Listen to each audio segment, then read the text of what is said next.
Going to kick things off by becoming a bit philosophical. Wise folks understand less is more and more is less. A concept that does not usually apply to cars, but for one reason or another, it's made its way to Munich. That is why you and I today are going to spend some time exploring that philosophy.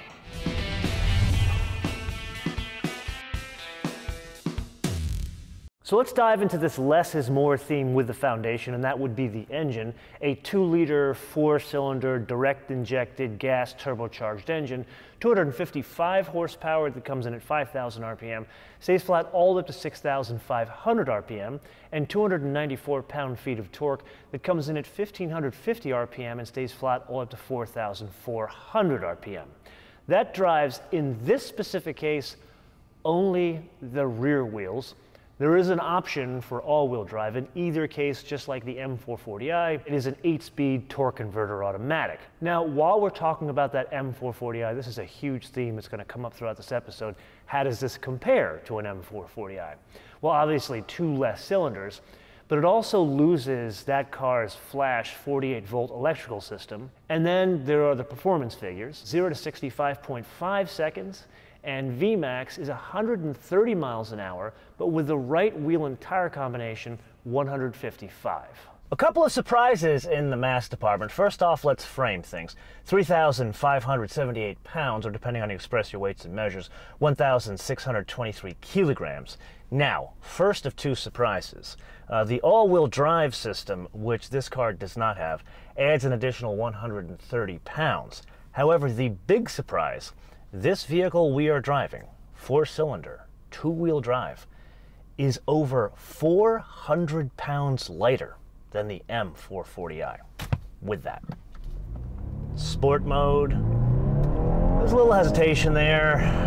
It's good, but you need to get it above 3,000 RPM. I would argue the sweet spot here is between 3,500 and 4,500 RPM. It is well matched, like other BMWs, to the 8-speed torque converter automatic. I will say there are a couple instances with this 4-cylinder where it feels a little flat-footed, where the gear isn't so perfectly matched, where in the 8-cylinders, it's almost telepathic, the same transmission. But back to acceleration, it's instances like this, where you get into a turn, you're in a bit of a hole, and you want to pull out. The car does respond, it just doesn't respond as fast as that M440i. Is it a huge problem? I don't think so. One thing that does stand out here, there's a larger delta between the different drive modes in terms of acceleration. Where you get into comfort mode, this thing, it's a slow car, and that's probably how they get the very high fuel economy. In terms of underpinnings, I can't exactly say there's a whole hell of a lot of difference between an M440i coupe and a 430i coupe. At least what's possible. But what does that mean to you and I? Well, it's the differentiation between what is fitted as standard and what one has to pay extra for. Let's start with the foundation that is common to both, and that is the construction. So the hood, the fenders, the doors, all aluminum, but it doesn't stop there. The structure underneath the front of the car is all aluminum. The shock towers, kind of like we learned in that Rolls-Royce Ghost episode, and then they add additional bracing to the front of the vehicle underneath the hood. Now let's combine that with 2 facts we have already learned, one in the M440i episode and one earlier on in this episode. The M440i is only on offer as all-wheel drive, where this one is on offer either rear-wheel drive or all-wheel drive. That does impact the weight distribution. Like, for example, this one is about 52 in the front and about 48 in the rear, where an M440i is about 54 in the front, 46 in the rear. But interestingly, that doesn't impact 2 rather important aspects that are the same for both cars. The center of gravity in both is about 1 inch lower than the previous 4 Series, and the ride height is about 1/2 inch lower than the previous 4 Series. Now this is where we get to the point where the 2 diverge. The M440i is fitted with the M Sport package as standard. That's great, but what exactly does that mean? Well, it changes a number of things. For example, like the steering. The steering has a different tune to it. Best way to describe it, it's a bit more sporty. The springs as well as the anti-roll bars are firmer. The bushings and the mounts are stiffer. Greater negative wheel camber. An increase in the wheel size from the standard 18 inches on the 430 to 19 inches. Then it does change some of the trim on the inside as well as adds an aero body kit. Then far more important than that, the dynamic handling package. That brings about 3 aspects that have a bigger impact on the driving dynamics. First would be the M Sport brakes, larger brake rotors all the way around, but one huge note about that, even when this is spec'd with the M Sport brakes, they aren't vented brakes like they are on the M440i. Then the M Sport differential, then hugely important, adjustable dampers. So net-net, one could make the underpinnings of a 430i very similar to an M440i. The only exception, heavy-duty cooling, which is part of a package that's only on offer in an M440i.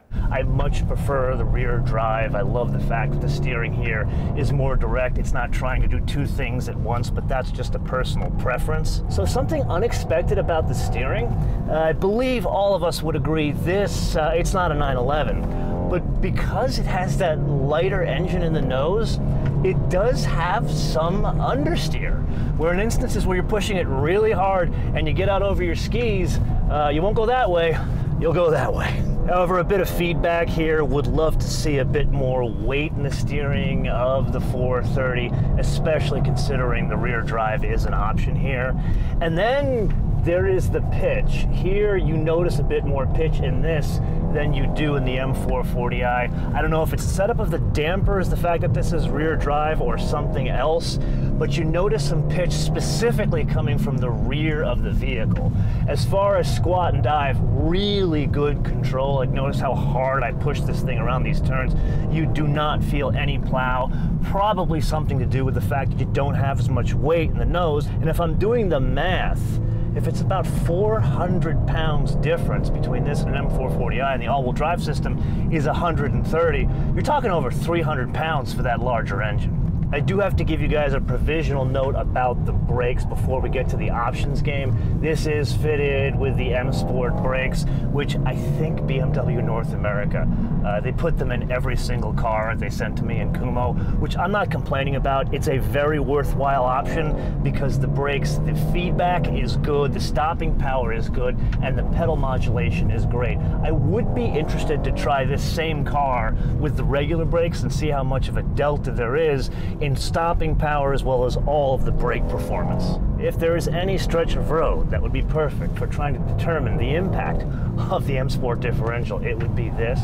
But honestly, what I can't tell you here, is it the M Sport differential or the fact that we're driving a rear drive car? I don't know, but either way, this thing is an absolute pisser to drive.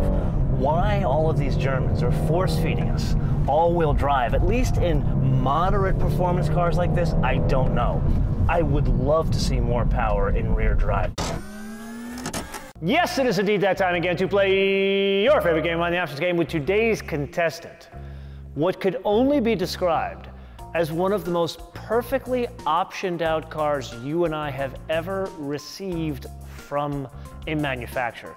Now I say almost here, because there's some things I would change. That said, let's dive right into the 2021 BMW 430i Coupe for a base price of $45,600. As a basis of comparison, that's about 10 large cheaper than the M440i. To that, we add the color.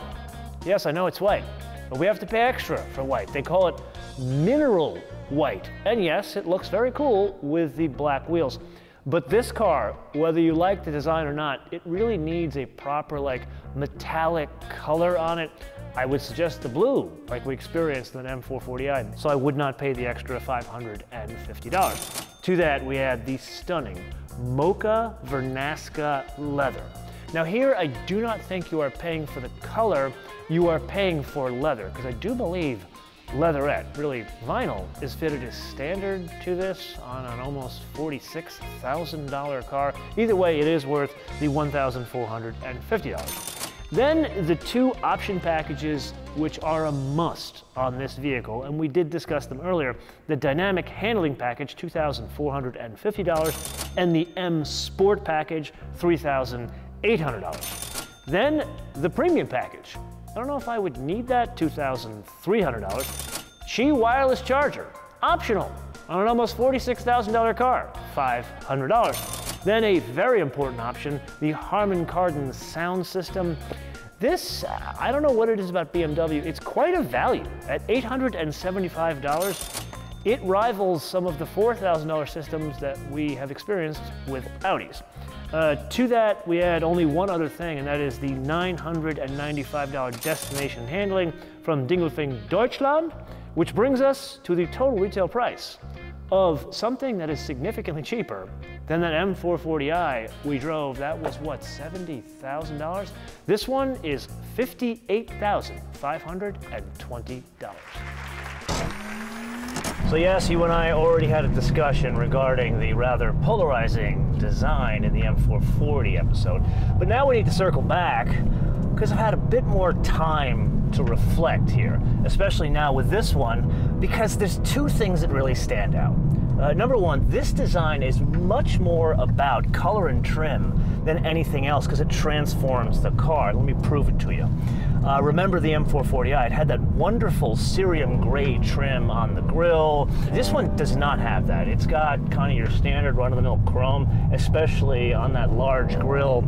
It takes away from the design. It's missing something when you see it with the chrome. It doesn't look as rich. The color and trim changes to a point where it doesn't really stand out. And that brings us to the obvious, which is the nose. And there, I obviously have read all of your comments. Truth be told, I can't say I've seen really any comments. Actually, no, I've seen one comment of praise about the nose. And here's the thing. I don't think it's attractive. I think it's one of these things where it kind of grows on you. But I see where they got it from. They're trying to make it look like the old school 328. That is a good thing. Something tells me it will grow on most of us over time. It's never going to be an instance where it's going to be a drop-dead gorgeous car, kind of like a 911 GT3 or even a C8 to some. This will always be a handsome car, but one with a very polarizing aspect about it. Now, when all of that is taken in conjunction with the added length, and there's quite a bit here, about 2 inches added, changes the whole proportions of the daylight opening, meaning the greenhouse. The car looks a bit bigger than the previous model. I would say, in a world of ho-hum, blah, nondescript sedans that most of them are white, kind of like this car, this is a refreshing change to see something that it's at least trying to be different. Now, if you couldn't tell by how you and I terrorized the fine folks of Los Angeles County, this is really good. I would go so far as to saying that I would have this over the M440i, and yes, because I'm a cheapskate. But really, because at 70, or really over 70 grand that car was, there are too many other choices around that same number that I would rather have than a BMW 4 Series. But I'd say this one without that premium package would be about 55 grand. There, you're in the ballpark, and the way it dynamically drives, yeah, it's down on power, but nothing that I really missed. This is good.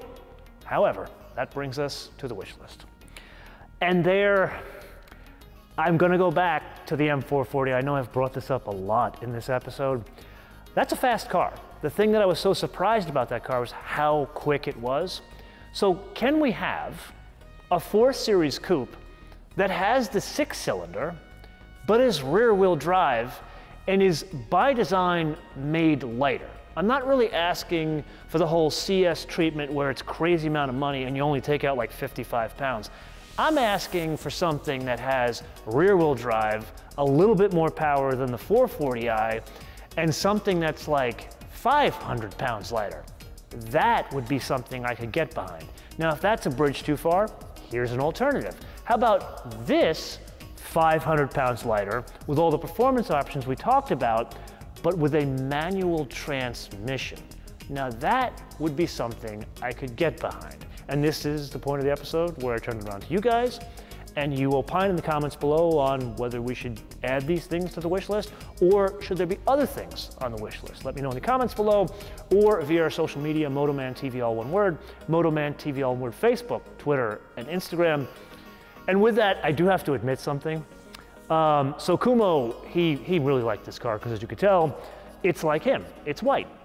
I do say, when you look at pictures of him next to this car, he kind of blends into it, so it's not exactly a great choice for his coat. But he liked the M2 CS so much that he may or may not have booked one with a manual transmission. Until I see you in the next episode, bis später.